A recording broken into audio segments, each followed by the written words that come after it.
പ്രിയപ്പെട്ട സഹോദരി സഹോദരന്മാരെ, ഞങ്ങൾ നിങ്ങൾക്കായി ഒരു സദ്വാർത്തയുമായിട്ടാണ് വന്നിട്ടുള്ളത്.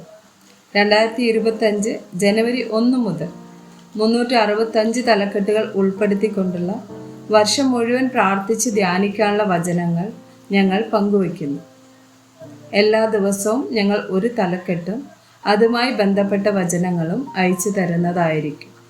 വചനങ്ങൾ കേട്ട് ധ്യാനിച്ച് അനുഗ്രഹം പ്രാപിക്കാൻ ഞാൻ നിങ്ങളെ പ്രോത്സാഹിപ്പിക്കുകയാണ്. ദയവായി സബ്സ്ക്രൈബ് ചെയ്യുകയും നിങ്ങളുടെ കൂട്ടുകാരുമായി പങ്കുവയ്ക്കുകയും ചെയ്യുക. നന്ദി.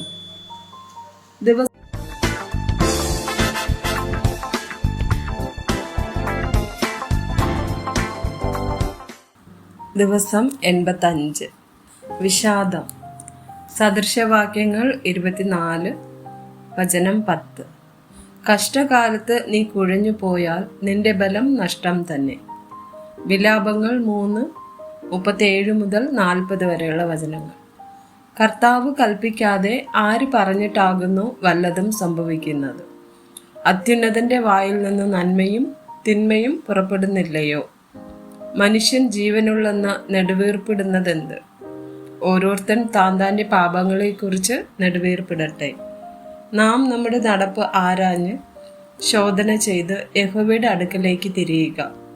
മത്തായി 27, വചനം 46. ഏകദേശം 9 മണി നേരത്ത് യേശു ഏലി ഏലി ലമ്മ ശബക്താനി എന്ന് ഉറക്കെ നിലവിളിച്ചു. എൻ്റെ ദൈവമേ നീ എന്നെ കൈവിട്ടത് എന്ത് എന്നർത്ഥം. ആമേൻ.